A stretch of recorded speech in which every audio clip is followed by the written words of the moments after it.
Laila Valoda, nodibinājums centrs Dārdedz, esmu šīs organizācijas valdes locekle. Es domāju, sabiedrībā pietrūkst drosmes runāt par to, ka vardarbība notiek, tāpēc, ka ir ērti izlikties, ka viņas nav.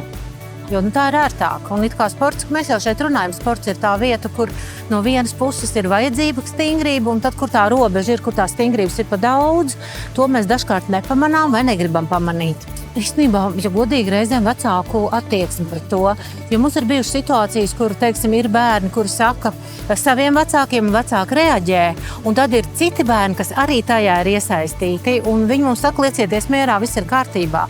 Respektīvi, tie paši spēlētāji, kur kādā problēma situācijā ir iesaistīti, ne visi ir gatavi, tādas nulles pozīcijas sākt un to risināt, un tas reizēm ir mulsinoši.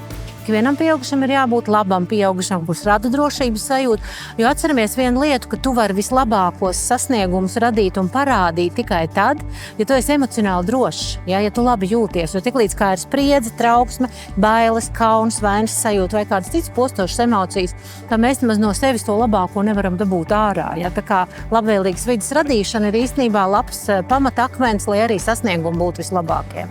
Es domāju, tā būtu tāda mācība visiem par spēju komunicēt un sarunāties.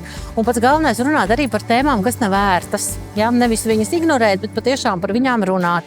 Tā ir viena lieta. Otra lieta noteikti ir tas, ka nemeklēt vainīgos, bet meklēt risinājumus. Nebaidīties no laika, kas dažkārt ir jāpavada risinājumu meklējumos.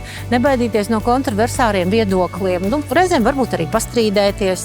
Un tam ir vajadzīgs laiks, un tam ir vajadzīga cieņa, bet patiesībā tikai tā mēs varam nonākt pie pareizajām idejām, pie foršiem risinājumiem un tā tālāk. Vēlējums noteikti būtu sarunāties, vēlējums būtu cienīt vienam otru, pieņemt katru, kāds tas ir. Un Zentai Melviņai ir brīnišķīgs teiciens, tas varbūt vairāk vecākiem varētu tikt adresēts, ka nekādā gadījumā negaidām no egles sābolus un no ābeles čiekurus.